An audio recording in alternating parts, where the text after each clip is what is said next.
KGF మూవీలో ఒక line ఉంటది, history says that powerful people come from powerful places but history was wrong. Powerful people make powerful places. మంచి line, మనందరికి తెలిసిన line. So power మనిషి. మనం చిన్నప్పటి నుండి వింటూ వస్తున్న పదం పార్ పార్ పార్. సరే పార్ అని ఇంగ్లీష్ లో అంటారు, మన సౌలత్ కోసం ఈ వీడియోలో మనం దాన్ని పవర్ అనే అందాం. సో పవర్, అరే వాడు పవర్ఫుల్ మనిషి, వాని దగ్గర చాలా పవర్ ఉన్నది, ఎక్కడ చూసినా విన్న పవర్ పవర్ పవర్. బట్ అసలు పవర్ అంటే ఏంది? మనం కేజీఎఫ్ ఎగ్జాంపుల్ తీసుకుందాం. కేజీఎఫ్ లో రాకీ బాయ్ అనేవాడు పవర్ఫుల్ వ్యక్తి, కంట్రీ మొత్తం షేక్ రాకీ బాయ్ అంటే. కానీ by birth Rocky Bhai powerful కాదు కదా, పువర్ ఫ్యామిలీలోనే పుట్టిండు, మనకు తెలుసు. సో రాకీ బాయ్ కి పవర్ ఎప్పుడు వస్తుంది? కేజీఎఫ్ పైన కబ్జా పెట్టినప్పుడు వస్తుంది. అండ్ కేజీఎఫ్ లో ఏమున్నది? గోల్డ్ ఉన్నది. గోల్డ్ ఎందుకు స్పెషల్? గోల్డ్ అనే ఒక రిసోర్స్ ప్రపంచంలో ఎన్ని ఎంటిటీస్ ఉంటే అన్ని ఎంటిటీస్ కి కావాలి. లైక్ ప్రతి మనిషికి గోల్డ్ కావాలి, ప్రతి బ్యాంక్ కి గోల్డ్ కావాలి, ప్రతి ఇన్స్టిట్యూషన్ కి గోల్డ్ కావాలి, ప్రతి దేశానికి గోల్డ్ కావాలి. గోల్డ్ ఎందుకు కావాలి అన్నది టాపిక్ ఈ రోజు కాదు. బట్ గోల్డ్ అయితే ప్రపంచంలోనే మోస్ట్ డిమాండ్ ఉన్న రిసోర్స్, అంటే అందరికి కావాల్సిన రిసోర్స్. సో అలాంటి ఒక రిసోర్స్ పైన కబ్జా కంట్రోల్ పెట్టినందుకు రాకీ బాయ్ పవర్ఫుల్ అయిండు. సో రిసోర్స్ లని ఎవడైతే కంట్రోల్ చేస్తాడో ఆడు పవర్ఫుల్ వ్యక్తి, ఆడి దగ్గర పవర్ ఉన్నట్టు. జనరల్ గా మనకు తెలిసిన రిసోర్స్లు అంటే గోల్డ్ వస్తుంది, పైసలు వస్తాయి, బొగ్గు, వేరే వేరే ఖనిజాలు, oil, petroleum, real estate and also మనుషులు, human resource and of course ఈ రోజు టెక్నాలజీ. ఇవన్నీ మనకు తెలిసిన వాల్యుబుల్ రిసోర్సెస్. అంటే ఫర్ ఎగ్జాంపుల్ రాజకీయ నాయకుడు పవర్ఫుల్, ఎందుకంటే పెద్ద రాజకీయ నాయకునికి కొన్ని లక్షల కోట్ల మంది ఫాలోయింగ్ ఉంటది. ఈ రాజకీయ నాయకుడు చెప్పినట్టు వాళ్ళు ఎగురుతారు, సంపమంటే సంపుతారు, సావమంటే సస్తారు. అందుకని రాజకీయ నాయకుడు, పెద్ద పెద్ద రాజకీయ నాయకుడు పవర్ఫుల్. అదే విధంగా ఈ రోజు అమెరికాలో టెక్నాలజికల్ కంపెనీలు ఉన్నాయి. ప్రపంచంలో ఎవరి దగ్గర లేని టెక్నాలజీ వాళ్ళ దగ్గర ఉన్నది. ప్రపంచాన్ని కంట్రోల్ చేసే కెపాసిటీ కూడా ఈ టెక్నాలజీ ద్వారా వాళ్ళకు ఉన్నది. సో టెక్నాలజికల్ కంపెనీలు ఈ రోజు పవర్ఫుల్ ఎంటిటీస్. అండ్ ఈ వీడియోలో వచ్చే టాపిక్స్ లో మీకు ఏమనిపిస్తుంది అంటే నేను టెక్నాలజీకి వ్యతిరేకము అని మీకు అనిపించవచ్చు.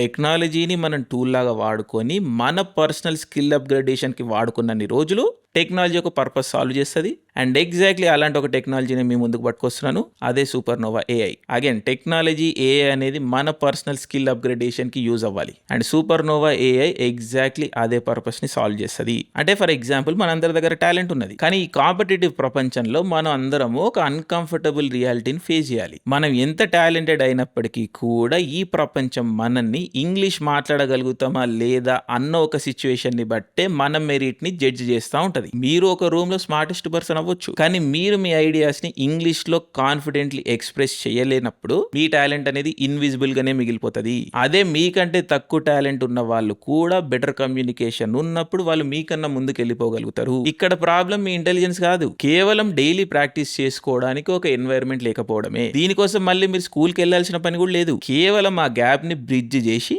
మీరు స్టాండ్ అవుట్ అవ్వడానికి ఒక స్మార్ట్ వే కావాలి. అది లాజికల్ గా ఏ విధంగా చేయాలన్న దానికే ఈ వీడియో. ఇది వచ్చేసి అప్రైజల్ మంత్, అందరికి హైక్ కావాలి. Hey Miss Nova, now appraisal month happening, me working hard want 30% hike. Miss Nova response. Good attempt, కానీ ఇలా చెప్తే చాలా ప్రొఫెషనల్ గా ఉంటుంది. It's appraisal month, so I'm working hard and hoping for 30% hike. నేను చెప్పేది దీని గురించే. మీరు ఫ్రీగా ఉన్నప్పుడు మీ పర్సనల్ టైంలో మీకు ఒక స్పీకింగ్ పార్ట్నర్ దొరకడం కష్టం, కానీ ఈ ఏఐ టీచర్ మిస్ నోవా అదే ప్రాబ్లమ్ ని సాల్వ్ చేస్తుంది. మిస్ నోవా మీకు 24 hours యాక్సెసిబుల్ ఉంటది. మీరు కేవలం తనతో మాట్లాడితే చాలు, మీకు తెలుగులోనే చాలా విషయాలు ఎక్స్ప్లెయిన్ చేస్తుంది క్లియర్ గా. ఈ యాప్ మొదట మీ లెర్నింగ్ లెవెల్ ని అసెస్ చేయడానికి ఒక లెవెల్ టెస్ట్ కండక్ట్ చేస్తుంది, తర్వాత మీకోసం ఒక పర్సనలైజ్డ్ కోర్స్ క్రియేట్ చేస్తుంది. సో ఈ యాప్ లో మీరు గ్రామర్ కాన్సెప్ట్స్ నేర్చుకుంటారు, మీ థాట్స్ ని తెలుగు నుండి ఇంగ్లీష్ లోకి ఎలా మార్చాలో నేర్పిస్తుంది. ఇందులో office meetings, job interviews, client interviews లాంటి సిచ్యువేషన్స్ కి రియల్ లైఫ్ ప్రాక్టీస్ యాక్టివిటీస్ ఉన్నాయి. రోజుకి జస్ట్ 10-15 నిమిషాలు ప్రాక్టీస్ చేస్తే కొన్ని వీక్స్ లోనే ఇంగ్లీష్ పట్ల మీ కాన్ఫిడెన్స్ పెరుగుతుంది, ఫ్లూయెన్సీ పెరుగుతుంది, అల్టిమేట్లీ మీ లైఫ్ లో చాలా వాల్యూ యాడ్ అవుతుంది. అండ్ ఇది జస్ట్ నేను చెప్తలేను, 1 కోటి మందికి పైన ఇండియన్స్ ఈ యాప్ ని వాడిర్రు,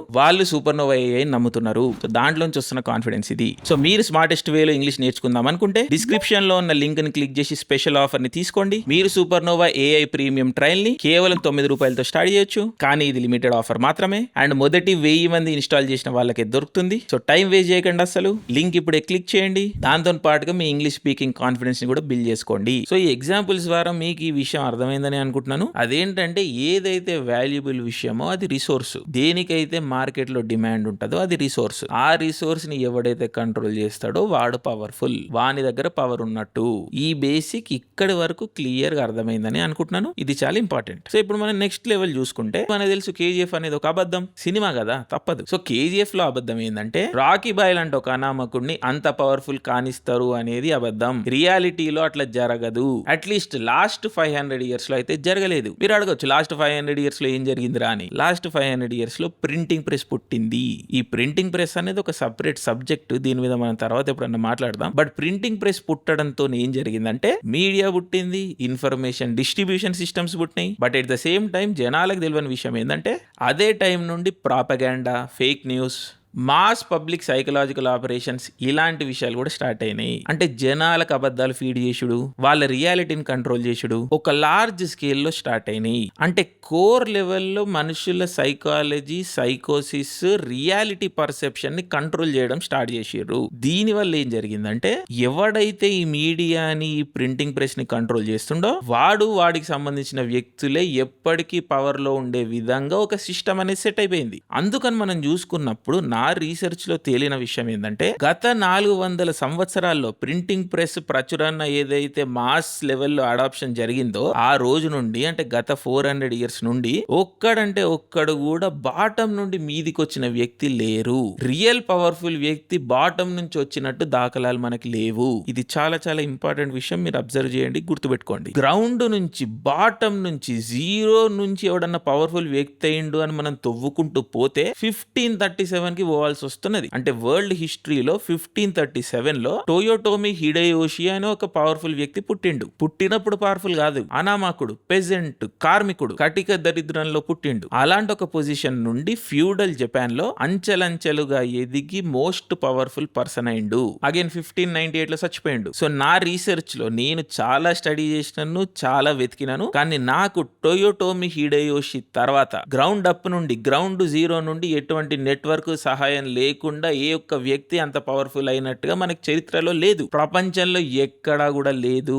మీకైనా తెలిస్తే చెప్పండి. But absolute power gain control చేసిన last person is Hideyoshi. 16th century Japan. That is the power of media. అంటే లాస్ట్ 400 ఇయర్స్ నుండి ఎవడు సెల్ఫ్ మేడ్ అని వచ్చినా గానీ అది అబద్ధము, ఫేక్ న్యూస్, ప్రాపగాండా. పేరుకు ఒక అనామకుడిని పిక్ చేయొచ్చు, కానీ ఆ అనామకుడు అనేవాడు, ఆ అన్నోన్ వ్యక్తి అనేవాడు ఏదో ఒక పవర్ఫుల్ ఆర్గనైజేషన్ లోకి ఇండక్ట్ అవుతాడు. సో ఆ వ్యక్తి పేరు మీద ఉండే పవర్ ఆ వ్యక్తిది కాదు, ఆ ఆర్గనైజేషన్ కు ఉండే పవర్, తన బ్లడ్ లైన్ కు ఉండే పవర్, తన కులానికి, ఆ కులానికి సంబంధించిన గ్రూప్ కు ఉండే పవర్, ఈ ఎలీట్ నెట్వర్క్ లకు ఉండే పవర్. ఎందుకంటే డబ్బుకి, ఎడ్యుకేషన్ కి, పొలిటికల్ నెట్వర్క్స్ లోకి దూరి పవర్ఫుల్ కావాలి అంటే ఏదో ఒక లెవెల్లో ఎలీట్ కనెక్షన్స్ ఉండాలి. అయితే ఎలీట్ ఫ్యామిలీలలో పుట్టాలి, లేదా ఎలీట్ పవర్ఫుల్ పీపుల్ కి తొత్తుల్లాగా ఉండాలి. సో ఏదో ఒక కనెక్షన్ ఉండాలి ఎలీట్ తోని. ఎలీట్ అంటే చారిత్రాత్మకంగా వస్తున్న పవర్ఫుల్ పీపుల్, అంతే. సో ఇదే సిస్టమ్, దీనికి మించిన సిస్టమ్ అనేది లేదు గత 400 ఏళ్లలో. ప్రపంచం మొత్తం ఇంక్లూడింగ్ ఇండియా. మీరు అనొచ్చు బ్రిటిష్ వాడు ఇండియా నుంచి వెళ్ళిపోయిండు, మరి తర్వాత ఎవరో ఒకరు పవర్ఫుల్ అయ్యారు కదా అని అనుకోవచ్చు. కానీ బ్రిటిష్ వాడు పవర్ ట్రాన్స్ఫర్ చేసిండు. ఎవరికి చేసిండు? వాళ్ళకి సంబంధించిన వాళ్ళకి, వాళ్ళకి అనుసంధంగా ఉండేటోళ్ళకే చేసిండు. సో 2 ఎలిట్ గ్రూప్ల మధ్యలో ట్రాన్స్ఫర్ ఆఫ్ పవర్ అనేది జరిగింది. ఈ ట్రాన్స్ఫర్ ఆఫ్ పవర్ ని ఫెసిలిటేట్ చేయడానికి వాళ్ళకి బ్యాక్ ఎండ్ లో ఏం డీల్స్ అయినా మనకు తెలియదు, అది పబ్లిక్ ఇన్ఫర్మేషన్ కాదు. అగైన్ ఈ ప్రాసెస్ మీద నేనేమి వాల్యూ జడ్జిమెంట్ చేస్తలేను. ఇది ఈ విధంగా జరిగింది అని చెప్తున్నాను. ఇది మంచి చెడు అన్నది దేవునికి తెలుసు, బట్ ఏం జరిగింది అని మాట్లాడుతున్నాను నేను. ఓకే, సో ఆ రోజు నుంచి ఈ రోజు వరకు మనం చూసుకుంటే మన కంట్రీలో కూడా ఏ వ్యక్తులు పవర్ లో ఉన్నారు? ఐదర్ ఒక సెట్ ఆఫ్ ఎలీట్ ఫ్యామిలీస్ కి సంబంధించిన వాళ్ళు, లేదా ఒక పవర్ఫుల్ ఆర్గనైజేషన్ తోని అసోసియేట్ అయి ఉన్న వాళ్ళు. రాండమ్ ఒక మనిషి లేచి నేను ఈ రోజు పవర్ఫుల్ అయితా అని అనుకోలేదు, అనుకున్నోళ్ళు కూడా పవర్ఫుల్ కాలేదు. ఇది గుర్తుపెట్టుకోండి, ఇది అర్థం చేసుకోండి. పవర్ ఎట్లా పనిచేస్తుంది అన్నది మీకు ఒక అవగాహన వచ్చేదానికి అవకాశం ఉన్నది. ఇంకా వీడియోలో కూడా మనం ఎక్స్పాండ్ అయిదాము. సో ఇక్కడ మనం పవర్ అని మాట్లాడేది absolute power, top elite power గురించి మాట్లాడుతున్నాం. ఎవడో ఒకడు 100 కోట్లు సంపాదించిండు, రియల్ ఎస్టేట్ పెరిగింది, ఒక నార్మల్ ఆటో డ్రైవర్ కొడుకు కలెక్టర్ అయిండు.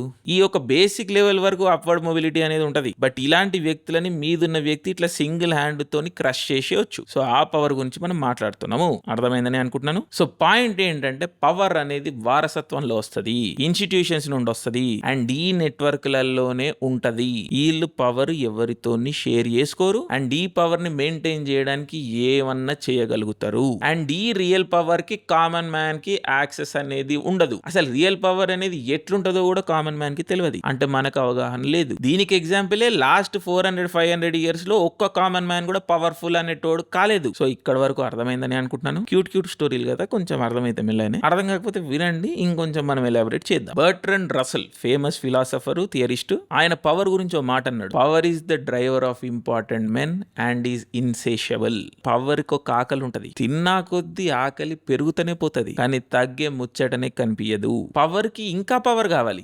ఎప్పటికప్పుడు వస్తూనే ఉండాలి కానీ తగ్గొద్దు. భూమిని మొత్తం అమాంతం మింగేసిన ఆ పవర్ కున్న ఆకలి అనేది తగ్గదు. సో ఇలాంటి హంగర్ ఫర్ పవర్ సొసైటీలో ఎట్లా ప్లే అవుతుంది అంటే, విచక్షణ, మానవత్వం, జాలి, కరుణ ఇలాంటివి ఏవి కూడా లేకుండా కబ్జా, డిస్ట్రక్షన్, కంట్రోల్ చేసుకుంటూ వెళ్ళిపోతది. ఎంతవరకు కంట్రోల్ అయితే అంత కంట్రోల్, ఎంతవరకు కబ్జా అయితే అంత కబ్జా.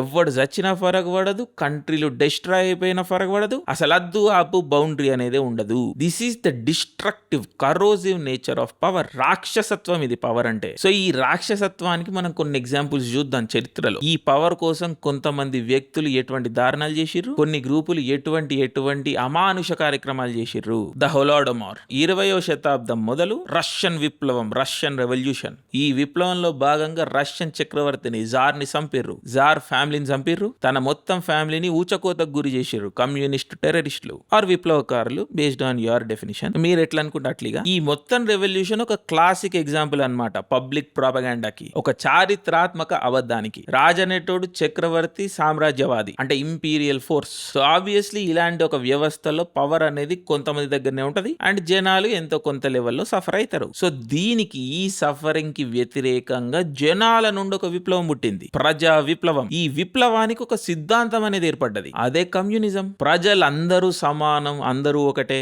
ఈ రిసోర్సెస్ అన్నిటికీ ప్రజలే ఓనర్లు, ఎవడో మీద కూర్చున్నోడు ఓనర్ కాదు. సామ్రాజ్యవాదం లేదు, రాజనేటోడు లేడు, ఈ రాజని తిరిగేటోళ్ళందరూ దొంగలు. సో అందరిని సంపాలి అని స్టార్ట్ అయ్యి అందరిని చంపేసి ప్రజల విప్లవం గెలిచి సోవియట్ కమ్యూనిస్ట్ రాజ్యం అనేది ఏర్పడ్డది. ఇది మనకు చెప్పే చరిత్ర. ఈ రోజు వరకు కొన్ని లక్షల పుస్తకాలు ప్రచురింపబడ్డాయి ఈ సబ్జెక్ట్ పైన. ఇంచుమించుగా ప్రతి పుస్తకం అటు దిప్పి ఇటు దిప్పి చెప్పే స్టోరీ ఇదే. కానీ ఈ చరిత్రని మనం కరెక్ట్ గా స్టడీ చేసినప్పుడు చాలా బొక్కలు కనిపించడం స్టార్ట్ అవుతాయి. రాజు అనేటోడు చెడ్డోడు, ఎలీట్ మనిషి, పవర్ఫుల్ మనిషి, సరే ఓకే. వాడిని వడగొట్టిన తర్వాత, చంపిన తర్వాత ప్రజా విప్లవంలోంచి నాయకులు రావాలి కదా, ప్రజల్లోంచే రావాలి కదా నాయకుడు. మరి అట్లా జరిగిందా? 70-80 ఏళ్ల సోవియట్ చరిత్రలో, సోవియట్ కమ్యూనిస్ట్ స్టేట్ చరిత్రలో ఒక్కడంటే ఒక్కడు కూడా నార్మల్ వ్యక్తి, ప్రజల్లోంచి వచ్చిన వ్యక్తి టాప్ లీడర్ కాలేదు. Top leader, top elite group లోకి రాలేదు. ఈ విప్లవమే ఒక మ్యానుఫ్యాక్చర్డ్ విప్లవం. రాజు కింద లెవెల్లో కొంతమంది వ్యక్తులు ఉంటారు కదా, వాళ్ళలో పంచాయతీలైనాయి. వాళ్ళు రాజులు కావాలనుకున్నారు, అందుకని జనాలను వాడుకొని జనాలకు ఒక ఐడియాలజీ ఇంజెక్ట్ చేసి రాజు దగ్గరున్న ఆర్మీని పడగొట్టి రాజుని చంపి ఈ గ్రూప్ మళ్ళీ ఎలిట్ అయ్యారు. వాళ్ళే కమ్యూనిస్ట్ స్టేట్ ని కంట్రోల్ చేసిర్రు. పోనీ ఈ మొత్తం కమ్యూనిస్ట్ స్టేట్ లో ప్రజలేమన్నా బాగుపడ్డారా? ఈ కొన్ని దశాబ్దాల్లో, కేవలం కొన్ని దశాబ్దాల్లో 2 నుండి 6 కోట్ల మంది చంపబడ్డారు, నార్మల్ ప్రజలు చంపబడ్డారు. సో నార్మల్ వ్యక్తి ఆన్ యావరేజ్ సఫర్ అయిండు, వాళ్ళ ఫ్రీడమ్స్ కోల్పోయిండు. ఒక సామ్రాజ్యవాదైన రాజు కింద ఉండే హక్కుల కంటే పేరుకి ప్రజల ప్రభుత్వమైన కమ్యూనిస్ట్ రాష్ట్రంలో యావరేజ్ వ్యక్తి దగ్గర హక్కులనేవి తగ్గిపోయినాయి. సోవియట్ కమ్యూనిస్ట్ రష్యా అనేది పవర్ఫుల్ అయింది, సంపన్న దేశం అయింది, ఇండస్ట్రియల్ సూపర్ పవర్ అయింది. ఈ దశాబ్దాల్లో పేరుకి దేశం బాగుపడ్డది. కానీ ముందు రాజు దగ్గర ఎంతమంది గ్రూప్ అయితే, ఏ గ్రూప్ అయితే కంట్రోల్లో ఉండేదో, ఏ గ్రూప్ దగ్గర అయితే పవర్ ఉండేదో, కమ్యూనిస్ట్ స్టేట్ లో అంతమంది కంటే తక్కువ మంది దగ్గర పవర్ ఉన్నది. అంటే పవర్ ఇంకా కాన్సన్ట్రేట్ అయింది. ఈ తక్కువ మంది పవర్ పెట్టుకున్నారు, నార్మల్ మనిషి సఫర్ అయిండు. ఇక్కడ ఈ విప్లవం ద్వారా ప్రజలకు ఒరిగిందేం లేదు. ఇన్ఫాక్ట్ ప్రజలు వాళ్ళ భూమిని కోల్పోయారు, హక్కుని కోల్పోయారు, వాక్ స్వాతంత్రాన్ని కోల్పోయారు, basic right to life, right to future ని కోల్పోయారు. పేరుకి దేశం బాగుపడ్డది, కొంతమంది బాగుపడ్డారు. ఆ కొంతమంది ప్రపంచంలో వాళ్ళని వాళ్ళు లీడర్లలాగా ప్రొజెక్ట్ చేసుకున్నారు. వాళ్ళని వాళ్ళు పవర్ఫుల్ వ్యక్తుల్లా ప్రొజెక్ట్ చేసుకున్నారు. ఇక్కడ ఏదో యూటోపియా వచ్చేసింది, భూమి మీద స్వర్గం పుట్టింది అని జనాలను నమ్మించారు. కానీ యావరేజ్ వ్యక్తి రష్యాలో సఫర్ అయిండు. ఇది చరిత్ర చెబుతున్న నిజం. ఎవ్వరు ఏ ప్రామాణికంగా వెతికినా ఇది జరిగే కనిపించే వాస్తవం. కానీ ఈ స్టోరీ అంతా చరిత్రలో దాచిపెట్టడం జరుగుతుంది. వెతికితే దొరుకుతుంది, కానీ వెతికే ఓపిక వరకున్నది ఈ రోజు. సో కమ్యూనిస్ట్ రెవల్యూషన్ లో, రష్యన్ రెవల్యూషన్ లో ఏం జరిగింది? ఈ ఎలీట్ గ్రూప్లలో పంచాయతీ జరిగింది. సో ఒక గ్రూప్ ని చంపి ఇంకొక గ్రూప్ పవర్ఫుల్ అయ్యారు, కంట్రోల్లోకి వచ్చిర్రు. జరిగింది అదే. కానీ ఒక గ్రూప్ దగ్గర ఆర్మీ ఉండేసరికి ఆ ఆర్మీని సంపనీకి వీళ్ళు జనాలను ఉసిగొల్పిర్రు. దానికి ఐడియాలజీని, సిద్ధాంతాన్ని వాడుకున్నారు. సిద్ధాంతాన్ని జనాల్లోకి ఎక్కించి రాజుకి వ్యతిరేకంగా ఉసిగొలిపి రాజుని చంపించి మళ్ళీ వీళ్ళే జనాల మీద కంట్రోల్, కబ్జా ఏర్పరచుకున్నారు. సో ఈ సిద్ధాంతం అనేది జనాల నుంచి పుట్టలేదు, జనాలకి ఇంజెక్ట్ చేయడం జరిగింది. ఇంజెక్ట్ చెయ్యాలి అంటే మీడియా మీ చేతుల్లో ఉండాలి, ఇన్స్టిట్యూషన్స్ మీ చేతుల్లో ఉండాలి, యాక్సెస్ టు ఎడ్యుకేషన్ మీ చేతిలో ఉండాలి, యాక్సెస్ టు పొలిటికల్ సర్కిల్స్ మీ చేతిలో ఉండాలి. బేసికల్లీ మీరు ఎలీట్ పవర్ఫుల్ వ్యక్తి అయినా ఉండాలి, ఇన్స్టిట్యూషన్ అయినా ఉండాలి. సో అదే జరిగింది. సో పవర్ అనేది ఒక ఎలీట్ నుంచి ఇంకో ఎలీట్ కి వచ్చింది. దానికి సిద్ధాంతం, కమ్యూనిజం లేకపోతే ప్రజల విప్లవం అని పేరు పెట్టడం జరిగింది.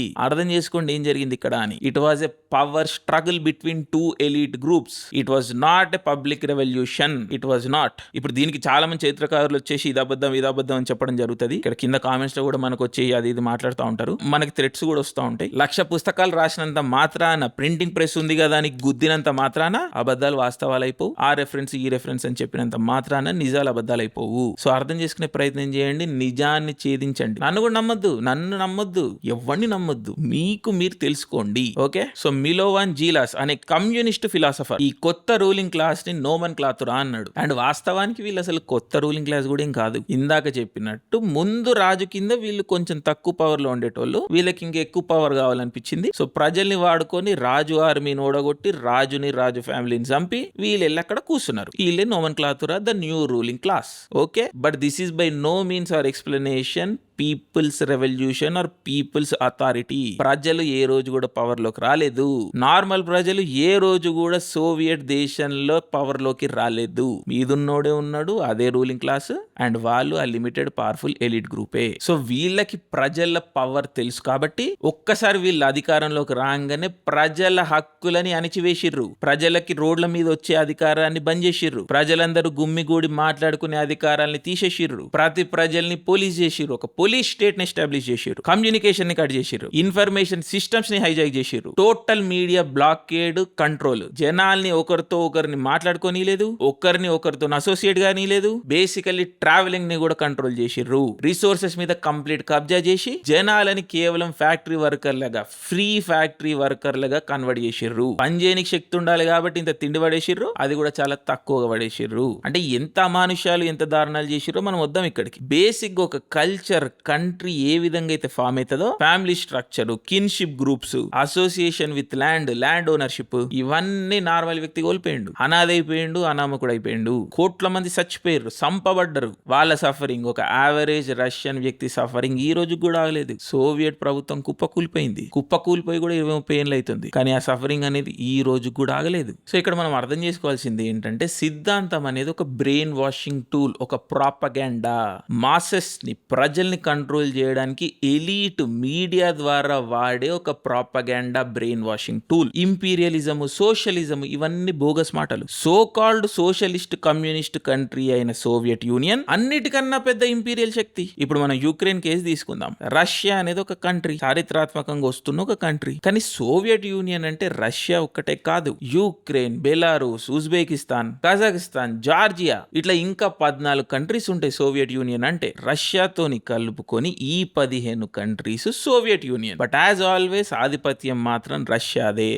రష్యాని నడిపిస్తున్న కొంతమంది elite people the. So Joseph Stalin, cute person. ఈయన ముందు రూలర్ అయిన లెనిన్ ఒక 5 లక్షల మందిని చంపితే, జోసెఫ్ స్టాలిన్ క్యూట్ మనిషి కాబట్టి క్యూట్ గా 2 కోట్ల మందిని చంపిండు.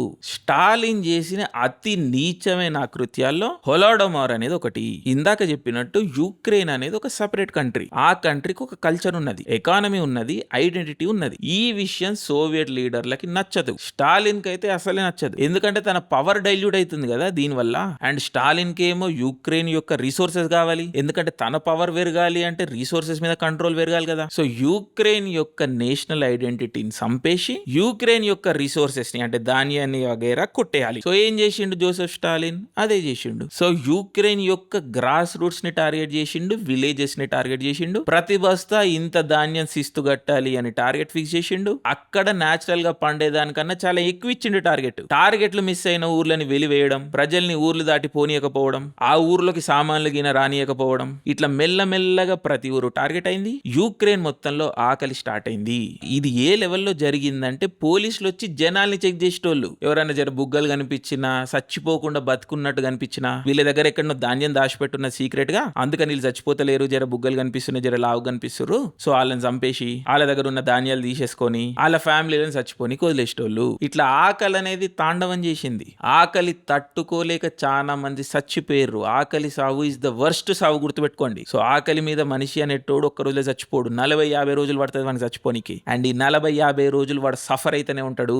సో ఇంత ఘోరమైన సఫరింగ్ లో చాలా మంది చచ్చిపోవడం స్టార్ట్ చేశారు. ఆ చచ్చిపోయిన శవాలని మిగిలిన వ్యక్తులు తినడం స్టార్ట్ చేశారు. ఇక లాస్ట్ కి తిననీకి కూడా శవాలు మిగిలలే. కన్న తల్లులు వాళ్ళ పసిగుడ్లని ఉడకబెట్టుకొని తిన్న దాఖలాలు కూడా ఉన్నాయి. పిల్లలు పుడితే ఇయ్యడానికి పాలు లేవు. సో ఆకలితోని పసిగుడ్లు చచ్చిపోతే వాళ్ళని ఉడకబెట్టుకుని తిన్న దాఖలాలు కూడా ఉన్నాయి. సంపేసి ఉడకబెట్టుకుని తిన్న దాఖలాలు కూడా ఉన్నాయి. సో మనుషులని ఇంత ఎక్స్ట్రీమ్లకి తీసుకెళ్లిపోయిండు ఒక పవర్ హంగ్రీ డిక్టేటర్. ఇదంతా దేనికోసం? కేవలం అంటే కేవలం పవర్ కోసం. డెవలప్మెంట్, ప్రజల్ని ముందుకు తీసుకుపోతా, కమ్యూనిజం, ఇవన్నీ మాటలు మీరు నమ్మకండి. కేవలం తను ఒక డిక్టేటర్, తన డిక్టేటర్షిప్ పెరగాలి, తనకి పవర్ అనేది రావాలి, ప్రపంచంలో తన ఒక లీడర్ లాగా నిలబడాలి, తన స్వార్థం, తన గ్రూప్ స్వార్థం కోసం ఇంతమంది మనుషులని పొట్టన పెట్టుకున్నాడు, ఇంతమంది మనుషులని సఫర్ అయ్యేలా చేసిండు. Never said sorry, never apologised, never accepted what he did. ఇవన్నీ ఆ వ్యక్తి చచ్చిపోయినాక వచ్చిన ఇన్ఫర్మేషన్ మనకి. ఆ వ్యక్తి బతుకున్నప్పుడు ఇవేవి కూడా బయటికి రాలేదు. మనుషులు చచ్చిపోయారు, అది వాస్తవం, కానీ ఆ వాస్తవం బయటికి రాలేదు, అది కంట్రోల్. సో ఈ మొత్తం హోలోడమోర్ లో 35 నుండి 50 లక్షల మంది చచ్చిపోయారు కేవలం యూక్రెయిన్ అనే ఒక కంట్రీలో. ఇంకా మనుషులు నార్మల్ గా ఉంటే పిల్లల్ని కంటారు కదా, నార్మల్ ఊర్లలో ఉండి వాళ్ళ తిండి వాళ్ళు తినుకుంటా వాళ్ళ పని వాళ్ళు చేసుకుంటుంటే పిల్లల్ని కంటారు కదా. అండ్ ఈ ఆకలి వల్ల ఆ పిల్లల్ని కనలేకపోయారు కదా. సో ఆ పుట్టడి పిల్లలతోని మనం లెక్కేసుకున్నప్పుడు 1 కోటి వరకు వస్తుంది కౌంట్. 1 కోటి మందిని పొట్టన పెట్టుకున్నాడు ఈ జోసెఫ్ స్టాలిన్. ఫమైన్ పీక్ లో రోజుకి 28,000 మంది చచ్చిపోయారు. ఇది ఇది ఇది ఇది ఇది అమానుషం. ఇది జరిగింది. ఇంతమంది చచ్చిర్రు దేనికి? Power power power. So just imagine the scale. ఇవి నంబర్స్ కాదు, మనుషులు వీళ్ళంతా. సో పవర్ యొక్క కరప్షన్ ని మీరు అర్థం చేసుకోండి, పవర్ యొక్క కరోజివ్ నేచర్ ని మీరు అర్థం చేసుకోండి. మళ్ళీ ఇదేదో కమ్యూనిజము, ఫాషిజము, ఐడియాలజీ, సిద్ధాంతం, ఇవన్నీ బోగస్ మాటలు. పవర్ అనేది ఒక్కటే వాస్తవం ప్రపంచంలో. ఐడియాలజీ, సిద్ధాంతాలు ఇవన్నీ ప్రాపగాండా. స్టాలిన్ ఒక్కడే చేసిండు అన్యాయాలు, హిట్లర్ చేయలేదా? లక్షల మందిని చంపిండు హిట్లర్. అతి క్రూరుడు, సైకో, డ్రగ్ అడిక్ట్. వాన్ పవర్ కోసం ఏమన్నా చేసిండు. 2 ప్రపంచ యుద్ధాలు జరిగినాయి, కోట్ల మంది చచ్చిపోయారు. చరిత్రలో హ్యూమన్ కాన్షియస్ లో డీప్ ట్రామాని క్రియేట్ చేసిన ఈ ప్రపంచ యుద్ధాలు అనేవి. ఫస్ట్ ప్రపంచ యుద్ధం యూరోప్ లోనే అయింది, సెకండ్ ప్రపంచ యుద్ధం హిట్లర్ వల్ల మళ్ళీ యూరోప్ లోనే అయింది. అమెరికా, యూకే, ఈ కంట్రీస్ లో ఉన్న ఎలీట్ పీపుల్ అందరూ ఇన్వాల్వ్ అయ్యి నార్మల్ మనుషులను చంపారు, మనని చంపారు. ఈ బ్రిటిష్ వాడు చేయబట్టి ఎంతో మంది ఇండియన్స్ చచ్చిపోయారు వీటిలలో కూడా. సో ఈ 2 ప్రపంచ యుద్ధాలు ఇంతమంది మనుషులను పొట్టన పెట్టుకున్నాయి. అండ్ 2 సైడ్లకి, యుద్ధంలో ఉన్న 2 సైడ్లకి అప్పులు మిగిల్చినాయి. సో ఈ 2 సైడ్లకి అప్పులు ఎవడిచ్చిండు? దేశాలకు అప్పులు ఎవడిచ్చిండు? ఆ అప్పులు ఇచ్చినోడు లాస్ లైండా ప్రాఫిట్ లైండా? ఎక్స్ట్రీమ్లీ ప్రాఫిటబుల్ అయ్యారు. 2 సైడ్లకి గన్లు, బాంబులు అమ్మి ప్రాఫిట్ చేసుకున్నారు.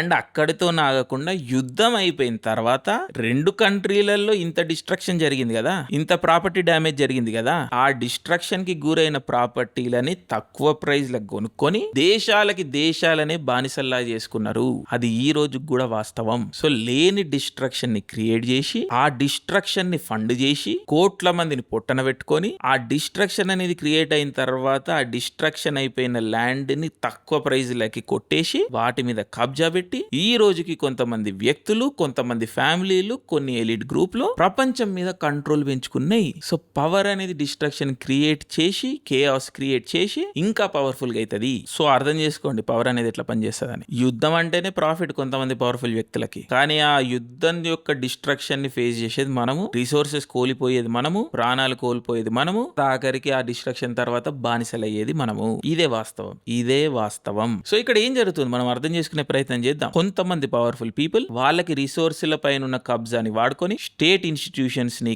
కంట్రీస్ ని, లార్జ్ టెరిటరీస్ ఆఫ్ ల్యాండ్ ని కబ్జా చేస్తున్నారు. ఇది వైలెన్స్ ద్వారా, వార్ ద్వారా జరుగుతుంది. ట్రెడిషనల్ గా ఇదే జరుగుతూ వస్తున్నది. కానీ ఈ రోజు ఆ వార్ అనేది డిజిటల్ గా అయిపోయింది, సైకలాజికల్ అయిపోయింది. హ్యూమన్ మైండ్ ఒక యుద్ధ భూమి లాగా మారిపోయింది ఆర్ మార్చబడింది. ఎందుకు అంటే మాక్సిమైజేషన్ ఆఫ్ ప్రాఫిట్. బాంబుకి అయ్యే ఖర్చు ఒక కంప్యూటర్ కి కాదు కదా, సో ఆప్టిమైజ్ అవుతారు వీళ్ళు. అండ్ ఇది ఏ విధంగా జరుగుతుంది? Strategic subversion of culture through internet, through artificial intelligence. అంటే పెద్ద పెద్ద పదాలాగా వినిపించవచ్చు, బట్ మీరేం గావర్ కాకండి, మనం ఒక్కోటి మెల్లగా ఎక్స్ప్లెయిన్ చేసుకుంటూ వద్దాం.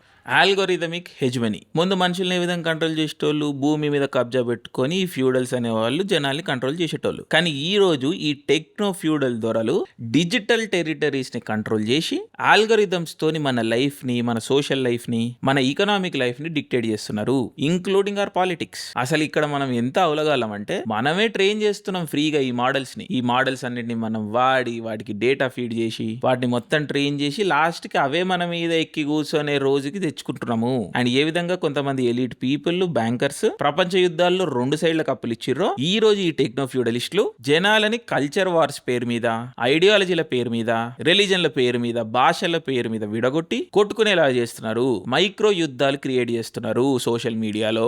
ఈ సోషల్ మీడియా ప్లాట్ఫామ్లే 2 సైడ్లకి ట్రాక్షన్ ఇస్తాయి, 2 సైడ్లకి రీచ్ ఇస్తాయి, రెచ్చగొట్టే పోస్టులకే రీచ్లు ఇస్తాయి. సో ఈ విధంగా జనాలను డిస్ట్రాక్ట్ చేసి పెట్టి నిజాల్ని తెలుసుకోనియకుండా చేసి ప్రజల్ని గ్రూపులలో విడగొట్టి పెడతారు. సో ఏఐ, ఆర్టిఫిషియల్ ఇంటెలిజెన్స్ అనేది మీరు అనుకునేది కాదు. ఏఐ అనేది ఒక వెపన్. క్రైమ్స్ ఆఫ్ ఏజ్ అంటే ఇలాంటి వాటిని. ఇవి కంప్లీట్లీ కొత్త టెక్నాలజీ అండ్ ప్రభుత్వాలకి ఇవేంటో అర్థం కావప్పుడే. సో ఈ గ్యాప్ లో అడ్వాంటేజ్ తీసుకొని స్పీడ్ ని, స్కేల్ ని వాడుకొని సోషల్ మీడియాని ఫాల్స్ నారేటివ్లతో, ఫేక్ న్యూస్ తోని నింపేసి టోటల్ జంక్ ఎన్వైరన్మెంట్ క్రియేట్ చేస్తారు. జనాల అటెన్షన్ స్పేస్ లో ఎంత జంక్ క్రియేట్ చేస్తారంటే ఒక పాయింట్ తర్వాత జనాలకి ఏది చూసినా కానీ నమ్మబుద్ధి కాదు, అన్నిటినీ ఇగ్నోర్ చేయడం స్టార్ట్ చేస్తారు. సో క్రమేణా ఈ ప్రాసెస్ లో జనాలకి నిజం అనేది తెలియకుండా అయిపోతుంది. ఎగ్జాక్ట్లీ అప్పుడే జనాల్ని చాలా ఈజీగా కంట్రోల్ చేయొచ్చు. అంటే ఫేక్ న్యూస్ వాడే క్రియేట్ చేస్తాడు, ఫేక్ న్యూస్ తోని మొత్తం ప్రపంచాన్ని నింపేశాడు. సో తర్వాత వచ్చి అక్కడంతా ఫేక్ న్యూస్ ఉన్నది, వాళ్ళంతా ఫేక్ గాళ్ళు, నేను ఫ్యాక్ట్ చెక్ చేసిన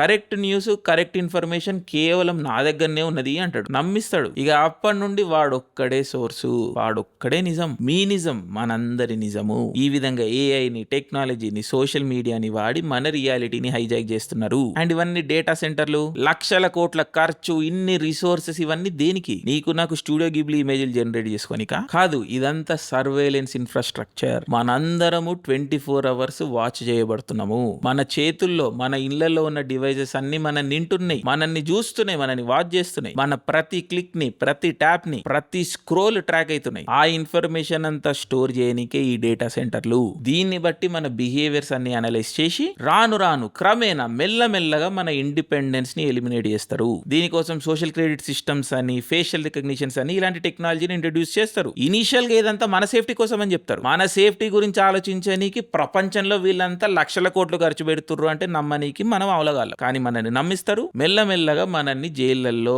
ఓపెన్ ఎయిర్ జైళ్లలో పెట్టడం స్టార్ట్ చేస్తారు. అండ్ ఇలాంటి కరోజివ్, ఇన్వేజివ్ టెక్నాలజీస్ గవర్నమెంట్లకు సంబంధం లేకుండా పబ్లిక్ లో కుదలడం జరుగుతున్నది. మరి ప్రభుత్వాలు ఈ విషయం తెలిసి చేస్తున్నాయా, తెలియక చేస్తున్నాయా అన్న డిస్కషన్ లోకి నేను వెళ్ళదలుచుకోలేదు. But government and government institutions కి సంబంధించిన కోర్ ఇన్ఫ్రాస్ట్రక్చర్ లోకి ఈ టెక్నాలజీస్ ని ఇంజెక్ట్ చేయడం జరుగుతున్నది. మనందరి పబ్లిక్ రియాలిటీని, పబ్లిక్ స్పేస్ ని హైజాక్ చేయబడడం జరుగుతున్నది. అండ్ ఇక్కడ ఇంకొక ఎక్స్ట్రా బెనిఫిట్ ఉన్నది. ఈ ఏఐ సిస్టమ్స్ ఏవైతే ఉన్నాయో వీటన్నిటిలో కూడా బ్యాక్ డోర్ బిల్డ్ అయి ఉంటది. సో ఏవైతే క్రిటికల్ ఇన్ఫ్రాస్ట్రక్చర్ లోకి ఇంజెక్ట్ చేయబడుతుందో ఈ టెక్నాలజీ, ఈ అన్ని టెక్నాలజీస్ కి బ్యాక్ డోర్ ఉంటది. ఆ బ్యాక్ డోర్ ఎంట్రీ, ఆ బయస్, ఆ బ్యాక్ డోర్ ఎంట్రీ యాక్సెస్ ఈ టెక్నో ఫ్యూడల్ లార్డ్స్ కే ఉంటది. అండ్ ఈ అన్ని ఆర్టిఫిషియల్ ఇంటెలిజెన్స్ సిస్టమ్స్ లోకి, LLMs లోకి ఆ ఫౌండర్ల పట్ల ఒక ఇన్బిల్ట్ బయస్ అనేది బిల్డ్ చేయడం జరుగుతున్నది. ఇవేవి విషయాలు కూడా బయటికి రావు. కానీ ఫ్యూచర్ లో ఏఐ టెక్నాలజీస్ క్రైమ్ ని, అన్ని సిస్టమ్స్ ని మానిటర్ చేస్తున్నప్పుడు ఈ ఎలీట్ పవర్ఫుల్ క్లాస్ ఎవరైతే ఉంటారో, ఫౌండింగ్ క్లాస్ ఎవరైతే ఉంటారో ఈ టెక్నాలజీస్ అన్నిటికీ, అంటే most powerful technological feudal lords, వాళ్ళు ఏం చేసినా కూడా వాళ్ళ వాళ్ళ క్రైమ్ ని ఈ సిస్టమ్స్ డిటెక్ట్ చేయవు. ఎందుకంటే వాళ్ళు ఫౌండర్స్ కాబట్టి వాళ్ళు ఈ సిస్టమ్స్ కి ఈ టెక్నాలజీస్ కి వాళ్ళ బయాస్ ఇన్బిల్ట్ గా బిల్డ్ చేస్తున్నారు కాబట్టి. సో లిటరలీ వాళ్ళు most powerful people on planet earth కాబోతున్నారు. వాళ్ళు లిటరలీ అబౌవ్ ద లా కాబోతున్నారు. అంటే వాళ్ళు బేసికల్లీ దేవుళ్ళు, గాడ్స్ కాబోతున్నారు. అండ్ ఇదేదో సైఫై ఫిక్షన్ విషయాలు కాదు. ఇప్పుడు టెక్నాలజీ 24 hours సర్వేలెన్స్ ఇవన్నీ దేనికి? మనల్ని మానిటర్ చేయడానికి, మన కమ్యూనికేషన్స్ ని ట్రాక్ చేయడానికి, మనుషులు ఒకరితోనొకరు మాట్లాడుకొని విప్లవాలు క్రియేట్ చేయకుండా ఉండడానికి. దీనికోసం ప్రీ క్రైమ్ అన్న ఒక సిస్టమ్ ని పట్టుకొస్తున్నారు వాళ్ళు. సో వీళ్ళు మనని 24 hours మానిటర్ చేసి మనం నెక్స్ట్ ఏం చేయబోతున్నామో అని ప్రెడిక్ట్ చేసే మెకానిజం ఇది. సో నెక్స్ట్ ఏం చేయబోతున్నామో అని ప్రెడిక్ట్ చేయడం ఒకటే కాకుండా ఆ నెక్స్ట్ చేయబోయే ఐటమ్ క్రైమ్ కి సంబంధించిన ఐటమ్. సో వీళ్ళని ఇమ్మీడియట్ గా ఇక్కడ ఆపేసేయాలి, వీళ్ళని జైల్లో పెట్టాలి అన్న ఒక సిస్టమ్ వస్తున్నది. స్టీవెన్ స్పీల్బర్గ్, టామ్ క్రూజ్ ఒక సినిమా ఉంటది మైనారిటీ రిపోర్ట్ అని. లిటరలీ మైనారిటీ రిపోర్ట్ స్టైల్లో మనకి ప్రీ క్రైమ్ అన్న ఒక కాన్సెప్ట్ ప్రపంచంలో ఈ రోజు ఇంట్రడ్యూస్ కాబోతున్నది. Just a matter of years ఇది. సో దీని ప్రకారం ఒక వ్యక్తి క్రైమ్ చేయక ముందే ఈ క్రైమ్ చేయబోతున్నాడు అని ఈ సిస్టమ్స్ ప్రెడిక్ట్ చేసి ఆ వ్యక్తిని జైల్లో పెట్టడమో, వాడికి ఏదో పనిష్మెంట్ ఇవ్వడమో చేయబోతున్నారు. అంటే యాక్షన్ అనేది ఇంకా జరగలేదు. చేసిన యాక్షన్స్ కి అకౌంటబిలిటీ వేరు, జరగబోయే యాక్షన్ కూడా ప్రిడిక్ట్ చేసి వీడు క్రైమ్ చేయబోతున్నాడు అని వాడిని ఎలిమినేట్ చేయడం వేరు. అంటే ఆ పాయింట్ లో మనుషులకి రైట్స్ అనేవి ఉన్నాయనుకుంటున్నారా మీరు? అసలు మనకి ఈ రోజే రైట్స్ లేవు. ఆ రైట్స్ ని ఎక్సర్సైజ్ చేయడానికి, ఇంప్లిమెంట్ చేయడానికి మన దగ్గర రిసోర్సెస్ లేవు. లిటరలీ ఒక మనిషిని చంపితే ఆ మనిషిని ఎవడు చంపిండు, ఎందుకు చంపిండు అని చెక్ చేయడానికి మెకానిజంలు పనిచేస్తలేవు. అలాంటి పరిస్థితుల్లో క్రైమ్ జరగక ముందుకే మేము వచ్చి క్రైమ్ ఆపుతాము మీ మంచి కోసం అని చెప్తున్నారంటే ఏంటి అర్థము? ఈ రోజు జరుగుతున్న క్రైమ్ ఆపడానికి వాళ్ళ దగ్గర మెకానిజమ్స్ లేవు, ఫ్యూచర్ లో జరగబోయే క్రైమ్ ఆపుతారంట. అంటే ఏంటి అర్థము? It's not about crime, it is about controlling us. ప్రపంచంలో ఉన్న మోస్ట్ వాల్యుబుల్ రిసోర్స్ ఏంటి? Human resource. So human resource ని కబ్జాలో, కంట్రోల్లో పెడితే ఆ కంట్రోల్ ఎవడైతే పెడుతున్నాడో వాడే మోస్ట్ పవర్ఫుల్ పర్సన్ అవుతాడు. సో ఎంత గేమ్ హ్యూమన్ రిసోర్స్ ని కంట్రోల్ చేయడానికి. ఇది అర్థం చేసుకోండి, గుర్తుపెట్టుకోండి. ఈ టెక్నాలజీస్ ని చాలా మంది కంపెనీలు డెవలప్ చేస్తారు, ఈరోజు కంపీట్ చేస్తున్నారు. కానీ వీటిల్లో most forward, most technologically advanced company Palantir. Palantir founder Peter Thiel అనే ఒక బిలియనేర్. చాలా మందికి తెలిసే ఉంటది Peter Thiel. So Peter Thiel అనే వ్యక్తి పబ్లిక్ కాన్షియస్ లోకి పేపాల్ ద్వారా వచ్చిండు. ఈ పేపాల్ ఫౌండర్స్ ని పేపాల్ మాఫియా అంటారు. Elon Musk, David Sacks, Peter Thiel వీళ్ళంతా ఈ PayPal mafia. So Peter Thiel అనే వ్యక్తి Elon Musk, Jeff Bezos, Bill Gates, Larry Ellison ఇలాంటి వ్యక్తుల్లాగానే చాలా ప్రాబ్లమాటిక్ ఫిగర్. ఈ టెక్నో ఫ్యూడల్ క్లాస్ కిందకే వస్తాడు. సో ఈ పీటర్ థీల్, ఈ ఎలీట్ ఎట్లా ఆపరేట్ చేస్తారో ఈ రోజు కూడా అని మీకు చిన్న ఎగ్జాంపుల్ చెప్తాను. గాకర్ అని ఒక గాసిప్ బ్లాగ్ ఉండేది 2000s లో, చాలా చాలా పాపులర్. ఎర్లీ ఇంటర్నెట్ మీడియా వచ్చినప్పుడు చాలా పాపులర్ అయిన వెబ్సైట్ ఇది. అండ్ ఆ టైంలో చాలా ఇన్ఫ్లుయెన్షియల్ కూడా ఉండేది. 2007 లో గాకర్ ఒక ఆర్టికల్ రన్ చేసిరు. దాంట్లో వాళ్ళు పీటర్ థీల్ అనే వ్యక్తి హోమోసెక్షువల్ అని న్యూస్ బ్రేక్ చేశారు. తన పర్సనల్ సెక్షువల్ ప్రిఫరెన్స్ మనకు అనవసరము. బట్ 2007 లో అమెరికాలో ఇది ఒక పెద్ద news. Wall street stock market లో చాలా పెద్ద న్యూస్ అయింది ఇది. అదే విధంగా బే ఏరియా, శాన్ ఫ్రాన్సిస్కో ఏరియాలో టెక్నాలజికల్ సర్కిల్స్ లో కూడా చాలా పెద్ద న్యూస్ అయింది. సో పీటర్ థీల్ ఈ విషయాన్ని చాలా పర్సనల్ గా తీసుకున్నాడు. దానికి తోడు బిలియనేరు, పేపాల్ మాఫియా చాలా చాలా ఇన్ఫ్లుయెన్షియల్, చాలా చాలా పవర్ఫుల్. కానీ ఈ టెక్నో ఫ్యూడల్ లార్డ్స్ ఇంత పవర్ఫుల్ అని ఆ టైంకి ప్రజలకి తెలియదు. ఆర్ పబ్లిక్ కాన్షియస్ లోకి, గవర్నమెంట్ ఇన్స్టిట్యూషన్స్ కి అంత వీళ్ళింత పవర్ఫుల్ అన్న విషయం ఇంకా రాలేదు. ఆ కాన్షియస్నెస్ అనేది ఏర్పడలేదు. సో ఆ టైంలో పీటర్ థీల్ చాలా హర్ట్ అయ్యిండు, చాలా ఫీల్ అయ్యిండు, గాకర్ ని ఖతం చేయాలని ఫిక్స్ అయ్యిండు. ఆబ్వియస్లీ ఇండియాలో లాగా రౌడీలని, గూండాలని పంపించి కొట్టేయలేరు కదా. ఆ టైంలో అమెరికాలో రూల్ ఆఫ్ లా అనేది ఉండేది. సో అమెరికన్ సిస్టమ్ లోనే ఏ విధంగా గాకర్ ని నాశనం చేసిరో మనం చూద్దాం ఇప్పుడు. సో గాకర్ అనే వాళ్ళు గాసిప్ మీడియా, వాళ్ళ గురించి వీళ్ళ గురించి పర్సనల్ ఇన్ఫర్మేషన్ లీక్ చేస్తూ ఉంటారు. సో గాకర్ అనే ఒక ఎంటిటీ యొక్క పబ్లిక్ ఎథిక్స్ దాని మీద కామెంట్ మనం చేయొచ్చు, కానీ స్టిల్ అమెరికాలో ఫ్రీ స్పీచ్ అనేది ఉన్నది. అండ్ ఎస్పెషల్లీ ఒక మీడియా ఎంటిటీకి ఉన్నది ఉన్నట్లుగా చెప్పేదానికి వాళ్ళకి స్వేచ్ఛ ఉన్నది. సో గాకర్ అనే ఒక మీడియా సంస్థకి క్వశ్చనబుల్ ఎథిక్స్ ఉన్నప్పటికీ కూడా వాళ్ళు ఎగ్జిస్ట్ అవ్వడానికి ఒక కారణం ఉన్నది, ఒక రీజన్ ఉన్నది, ఒక హక్కు ఉన్నది.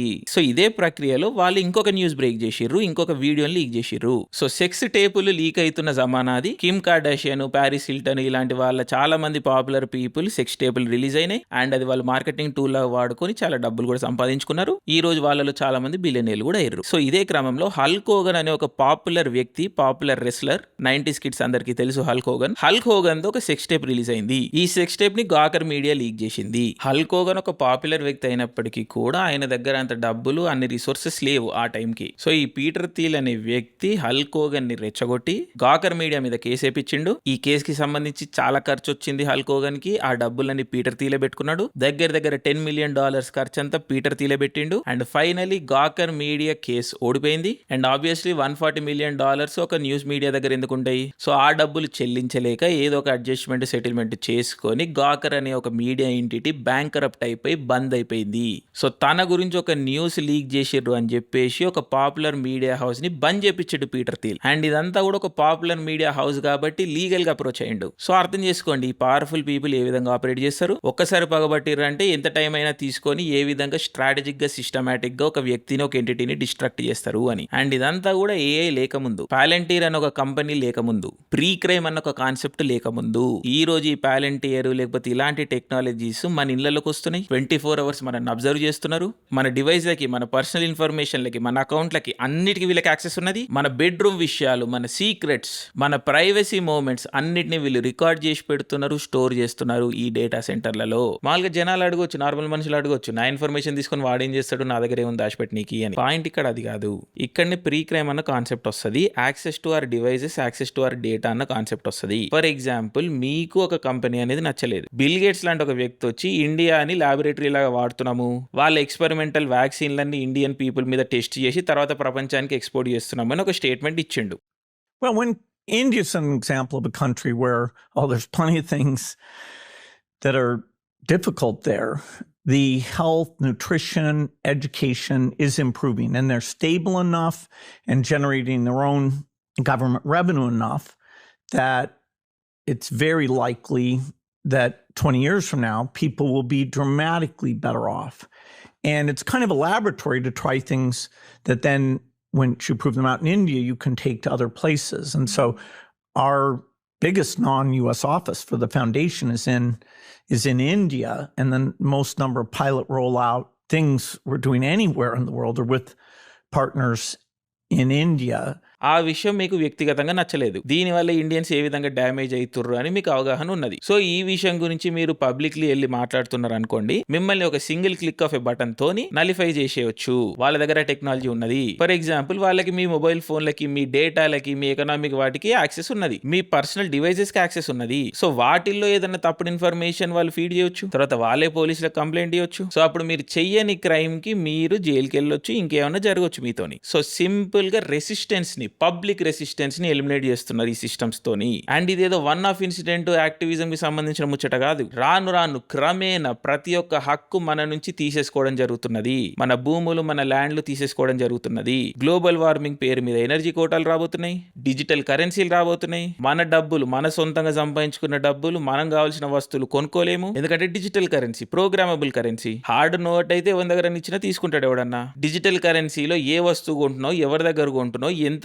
కొంటున్నావు, ఎందుకు కొంటున్నావు అని రీజన్స్ ఇస్తేనే ఆ ట్రాన్సాక్షన్ గో త్రూ అవుతుంది. లేకపోతే ఆ ట్రాన్సాక్షన్ పోదు. నీకు ఇష్టం వచ్చినట్టు నువ్వు కొనుక్కున్న కారులో నీ డబ్బులతో పెట్రోల్ పోసుకొని తిరుగుతా అంటే కుదరదు. ఎనర్జీ కోటాలు, గ్లోబల్ వార్మింగ్ కోటాల కింద ప్రతి మనిషికి ఇంతే పెట్రోల్ వాడాలి, ప్రతి మనిషి ఇంత ఎలక్ట్రిసిటీ వాడాలి అని కోటాస్ రాబోతున్నాయి. ఆ విషయాలన్నీ కూడా ఈ సిస్టమ్స్ ద్వారానే ఎన్ఫోర్స్ చేస్తారు. ఒకవేళ నువ్వు రూల్స్ పాటించకపోతే సోషల్ క్రెడిట్ స్కోర్ పేరు మీద నిన్ను ఒక సెకండ్ క్లాస్ సిటిజన్ లాగా డిక్లేర్ చేసి నీకు ఈ విషయాలకి ఏవిటికి కూడా యాక్సెస్ లేకుండా చేస్తారు. ఇది అనేది ఒక బ్రాడర్ సబ్జెక్ట్, సర్వేలెన్స్ స్టేట్ అనేది ఏంటిది అని. దాని మీద మనం ఒక సెపరేట్ వీడియో చేద్దాము. బట్ బేసికల్లీ జనాల్ని కలవకుండా, జనాలతో మాట్లాడుకోవడం చేయకుండా, ఒక రెసిస్టెన్స్ అనేది ఫామ్ కాకుండా చేయడమే ఈ సర్వేలెన్స్ సిస్టమ్స్, ఈ మోడర్న్ టెక్నాలజీ యొక్క పర్పస్. నీకు నాకు ఏఐలు ఇచ్చి చాట్ జీపీటీ లేయడం వీళ్ళ పర్పస్ కాదు. అర్థం చేసుకునే ప్రయత్నం చేయండి వీళ్ళు ఏం చేస్తున్నారు ఇక్కడ అని. The powerful are trying to become more powerful. That is the only game in town. Only వాస్తవం ఏంటంటే డబ్బున్నోడు ఇంకా డబ్బు సంపాదించాలి, పవర్ఫుల్ ఉన్నోడు ఇంకా పవర్ఫుల్ కావాలి. వాడే సిస్టమ్స్ అన్నింటిని కంట్రోల్ చేస్తున్నాడు, టేక్ ఓవర్ చేస్తున్నాడు. Step by step distraction create చేసి మనల్ని ఒక మాస్ సైకోసిస్ లో పెట్టి వాళ్ళు సిస్టమ్స్ ని, కంట్రీస్ ని ఓవర్టేక్ చేస్తున్నారు. ఇప్పుడు ఎప్స్టీన్ ఫైల్స్ అని జరుగుతున్నది మీడియా మొత్తం. అసలు ఎప్స్టీన్ ఫైల్స్ అంటే ఏంటి? ఈ జెఫ్రీ ఎప్స్టీన్ అనేటువంటి ఎవడు? ఈ ఏఐ ఇన్ఫర్మేషన్ టెక్నాలజీస్ ఏవి లేక ముందుకు, అంటే ఇంటర్నెట్ ద్వారా, డివైస్ల ద్వారా జనాల పర్సనల్ ఇన్ఫర్మేషన్ కి యాక్సెస్ లేక ముందుకు ఫిజికల్ గా ఇన్ఫర్మేషన్ ఎక్స్ట్రాక్ట్ చేయాల్సిన అవసరం ఉండేది. ఆ కాలపు మనిషి జెఫ్రీ ఎప్స్టీన్. సో ఈ జెఫ్రీ ఎప్స్టీన్ అనే వ్యక్తి ఒక పవర్ బ్రోకర్. ఈ డబ్బులున్న పవర్ఫుల్ పీపుల్ యొక్క మనీ ట్రాన్సాక్షన్లు చూసే వ్యక్తి. చాలా మంది ఇదేదో బ్లాక్ మెయిల్ ఆపరేషన్ అనుకుంటున్నారు. జెఫ్రీ ఎప్స్టీన్, ఎలీట్ నెట్వర్క్ అనేది బ్లాక్ మెయిల్ ఆపరేషన్స్ కావు. వీళ్ళందరూ వాళ్ళకి ఇష్టం వచ్చినట్టు చేసుకుంటూ వెళ్ళేటోళ్ళు. దాంట్లో ఒక ప్లేయరే జెఫ్రీ ఎప్స్టీన్. సో ఇది మీరు క్లియర్ గా అర్థం చేసుకోండి. This is not a blackmail operation. ఇప్పుడు దగ్గర 3 మిలియన్ 30 లక్షల డాక్యుమెంట్లు, ఈమెయిల్స్ ఇవన్నీ రిలీజ్ అయిన జెఫ్రీ ఎప్స్టీన్ కి సంబంధించి ఒక్క రిపోర్ట్ లో అన్న జెఫ్రీ ఎప్స్టీన్ వీళ్ళని బ్లాక్ మెయిల్ చేసిండు అని వచ్చిందా? ఇది బ్లాక్ మెయిల్ ఆపరేషన్ అయితే ఒక్క డాక్యుమెంట్ లో అన్న కనబడాలి కదా, మరి కనిపించిందా? So Jeffrey Epstein operation, Jeffrey Epstein scandal అనేది బ్లాక్ మెయిల్ అని చెప్పడం ఏదైతే ప్రక్రియ ఉందో అది కూడా పార్ట్ ఆఫ్ ప్రాపగాండానే. సో ఈ ఎలీట్ పీపుల్ వీళ్ళందరూ నెట్వర్క్లలో కలిసి ఏం చేస్తున్నారు, ఎట్లా పవర్ఫుల్ కావాలి అని స్కీమ్లు వేస్తున్నారు, స్కెచ్లు వేస్తున్నారు. సో ఈ ప్రక్రియలో భాగంగానే మన ఫేవరెట్ పీటర్ థీల్ది, జెఫ్రీ ఎప్స్టీన్ది ఒక ఈమెయిల్ ఎక్స్చేంజ్ ఉన్నది. దాంట్లో వాళ్ళు ఏం మాట్లాడుకుంటున్నారో మనం చూసుకుంటే, ఏ విధంగా మనం డిస్టర్బెన్సెస్ వారు క్రియేట్ చేసి property prices, interest prices down చేసి దాని తర్వాత చీప్ గా ఇవే ప్రాపర్టీస్ ని, ఇవే ఎంటిటీస్ ని మనం టేక్ ఓవర్ చేయొచ్చు అని వాళ్ళు డిస్కస్ చేస్తున్నారు. ఒకరినొకరు బ్లాక్ మెయిల్ చేస్తలేరు. ఏ విధంగా పవర్ఫుల్ పీపుల్ డిస్టర్బెన్సెస్, యుద్ధాలు క్రియేట్ చేసి వాల్యుబుల్ ప్రొడక్ట్స్ ని డిస్ట్రాయ్ చేసి తర్వాత చీప్ గా వాటిని కొనేస్తారు అన్న ప్లే బుక్ ఏదైతే ఉందో అది ఆల్రెడీ నేను ఎక్స్ప్లెయిన్ చేశాను కదా. ఎగ్జాక్ట్లీ అదే స్ట్రాటజీని పీటర్ థీల్, జెఫ్రీ ఎప్స్టీన్ కూర్చొని డిస్కస్ చేస్తున్నారు. ఏ విధంగా ఇంటర్నెట్ లో మనం ప్రాబ్లమ్స్ క్రియేట్ చేసి, కల్చర్ వాళ్ళు క్రియేట్ చేసి, జనాల మధ్యలో కొట్లాటలు పెట్టి ఏ విధంగా తక్కువ ప్రైస్ లో ఇవన్నీ ఎంటిటీస్ ని మనం కొట్టేయచ్చు అని డిస్కస్ చేస్తున్నారు, స్ట్రాటజైజ్ చేస్తున్నారు. సో ఇక్కడ బ్లాక్ మెయిల్ ఎక్కడ ఉన్నది? మీరు చెప్పండి, బ్లాక్ మెయిల్ ఎక్కడ ఉన్నది? సో జెఫ్రీ ఎప్స్టీన్ గురించి ఇన్ఫర్మేషన్ బయటకు వచ్చింది, వాడు ఒక ప్రెడేటర్, బ్లాక్ మెయిలర్ అని చెప్తున్నారు కదా. అసలు ఈ ఫైల్స్ అన్ని ఎవరు రిలీజ్ చేసిర్రు? ప్రజలు రిలీజ్ చేసిర్రా? ఎవరన్నా ఇన్వెస్టిగేటివ్ రిపోర్టర్ సీక్రెట్ గా వెళ్ళి ఏమైనా ఫైల్స్ డంప్ చేసిర్రా? కాదు కదా, ప్రభుత్వాలు, ఎలీట్ పీపులే కదా ఇవన్నీ రిలీజ్ చేసిర్రు డాక్యుమెంట్స్. ఎందుకు చేసిర్రు? సో జెఫ్రీ ఎప్స్టీన్ అనే వ్యక్తి యూనిక్ కాదు. అంటే జెఫ్రీ ఎప్స్టీన్ లాంటి వ్యక్తి ఒక్కడే లేడు, ఇలాంటి వ్యక్తులు చాలా మంది ఉన్నారు, పవర్ బ్రోకర్స్ వీళ్ళు. సో జెఫ్రీ ఎప్స్టీన్ అనే వ్యక్తి పాత జనరేషన్ వ్యక్తి. ఫిజికల్ గా సెన్సిటివ్ ఇన్ఫర్మేషన్ ని కలెక్ట్ చేయడంలో ఈ పవర్ బ్రోకరేజ్ లో ఓల్డ్ జనరేషన్ కి సంబంధించిన వ్యక్తి. ఈ రోజు మొత్తం టెక్నాలజీ అయిపోయింది. సో ఇదే 2007-2008 నుండి జెఫ్రీ ఎప్స్టీన్ మీద కేసులు రావడం స్టార్ట్ అయినాయి, వాడి గురించి ఇన్ఫర్మేషన్ బయటకు రావడం స్టార్ట్ అయింది. మెల్లగా వాడిని ఈ ఎలీట్ పీపుల్ సైడ్ చేయడం స్టార్ట్ చేసిర్రు. 2005, 2006, 2007 లో ఏం జరిగింది? టెక్నాలజికల్ రెవల్యూషన్ జరిగింది.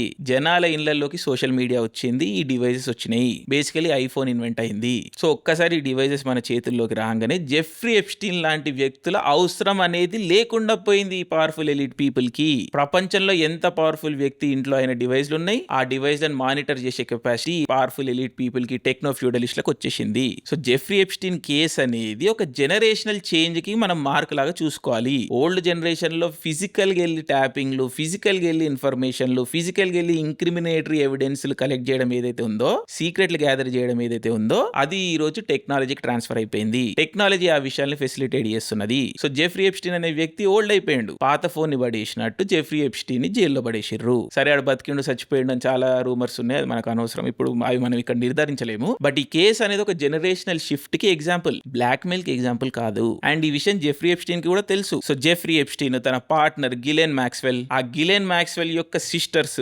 వీళ్ళందరూ కూడా ఈ ప్రీ క్రైమ్, ఈ టెక్నాలజీ విషయాల్ని, సాఫ్ట్వేర్ ని డెవలప్ చేస్తున్నారు. సో ఆల్రెడీ వాళ్ళ గేమ్ లోకి ఎంటర్ అయిపోయినరు. కానీ దానికన్నా బెటర్ ఆల్టర్నేటివ్స్ పీటర్ థీల్ ఇలాంటి వాళ్ళు ప్రొవైడ్ చేశారు. కాబట్టి వీళ్ళని ఎలిమినేట్ చేయడం జరిగింది, వీళ్ళని డిస్కార్డ్ చేయడం జరిగింది, అట్లీస్ట్ అఫీషియలీ. సో ఇది గేమ్ మీరు అర్థం చేసుకునే ప్రయత్నం చేయండి. సో ఈ పవర్ఫుల్ పీపుల్ అందరూ ఏం చేస్తారు, ఏం చేస్తున్నారు, ఏం భయపడుతున్నారు, వీళ్ళ భయం ఏంటిది? వీళ్ళందరి అజెండా ఒకటే, రిసోర్స్లను కంట్రోల్ చేయడం. దాంట్లో most important resource human resource. And వీళ్ళందరికన్నా భయపడేది హ్యూమన్ బీయింగ్స్ నే, collective power of human beings కే వీళ్ళందరూ భయపడేది. అంటే మనుషులందరూ కలిసిపోయి వీళ్ళని చంపుతారు, లేకపోతే వీళ్ళ పవర్ గుంజుకుంటారు అనేది వీళ్ళ బిగ్గెస్ట్ భయం. ఈజిప్ట్ ఫారోలు పడిపోయారు, బేబిలాన్ పడిపోయింది, మౌర్యన్ ఎంపైర్ పడిపోయింది, రోమన్ ఎంపైర్ పడిపోయింది, రేపు పొద్దున అమెరికా కూడా పడిపోతుంది. సో ప్రపంచ శక్తులు అనేవి కుప్పకూలిపోవడం సర్వసాధారణము. కానీ రాను రాను ఈ పవర్ఫుల్ పీపుల్ ఆ పడిపోవడాన్ని అవాయిడ్ చేయడానికి చూస్తున్నారు. ఈ చరిత్రలో ఈ పవర్ఫుల్ ఎంటిటీస్ అన్ని పడిపోవడానికి కారణం ఏంటి?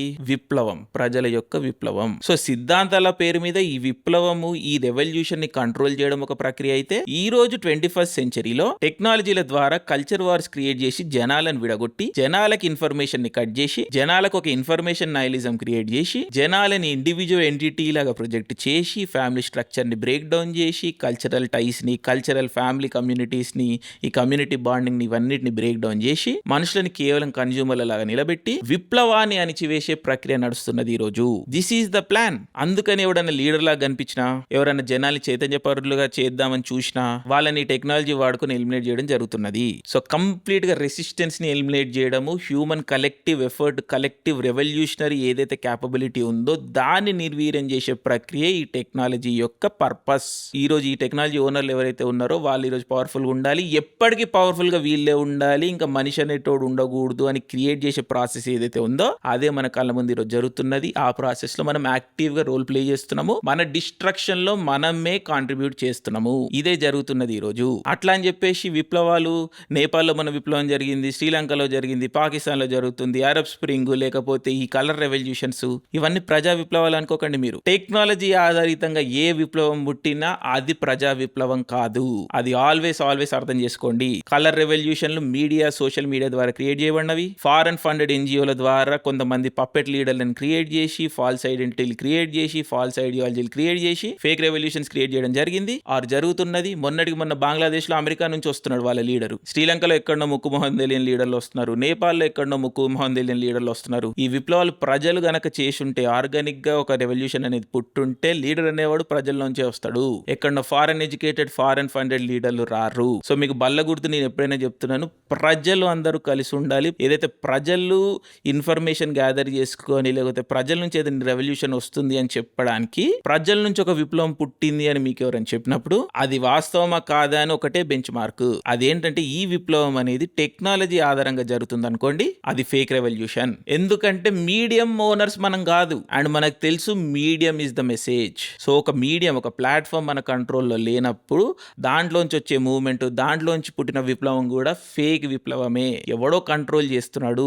కమ్యూనిజంలో జరిగినట్టుగానే నేరేటివ్ కంట్రోల్ అనేది జరుగుతున్నది. అండ్ ఆ విప్లవంలోంచి ప్రజలకి కూడా ఏం ఒరుగుతలేదు. ఈరోజు బంగ్లాదేశ్ లో జనాలు సఫర్ అవుతున్నారు, శ్రీలంకలో సఫర్ అవుతున్నారు, టోటల్ అరబ్ వరల్డ్ లో జనాలు సఫర్ అవుతున్నారు, పోస్ట్ సోవియట్ కంట్రీస్ లో సఫర్ అవుతున్నారు జనాలు. ఎవడు కూడా హ్యాపీ లేడు రెవల్యూషన్ తర్వాత. అండ్ లీడర్షిప్ రోల్స్ లో కూడా ఫారెన్ ఎంటిటీస్, ఫారెన్ ఫండెడ్ ఎంటిటీసే ఉంటున్నాయి. సో టెక్నాలజీ ఆధారితంగా వచ్చే రెవల్యూషన్స్ అన్ని ఫేక్ రెవల్యూషన్స్. మరి మనుషుల్లోంచి ఏ విధంగా వస్తుంది రెవల్యూషన్ ఈ రోజు అన్నదానికి నా దగ్గర సొల్యూషన్ లేదు. బట్ ఈ వీడియో ఎండ్ చేసే ముందు మీకు ఒకటే చెప్తున్నాను, మనుషులను నమ్మండి, హ్యూమన్ నెట్వర్క్స్ మెయింటైన్ చేయండి. మీకు ఇన్ఫర్మేషన్, వ్యాలిడేషన్, ట్రస్ట్ అనేది ఫెలో హ్యూమన్ బీయింగ్స్ నుంచే రావాలి. ఫెలో హ్యూమన్ బీయింగ్స్ మీదనే ఉండాలి. టెక్నాలజీలో అది ఉంది, చాట్ జీపీటీ చెప్పింది, ఇవన్నీ బోగస్ మాటలు నమ్మకండి.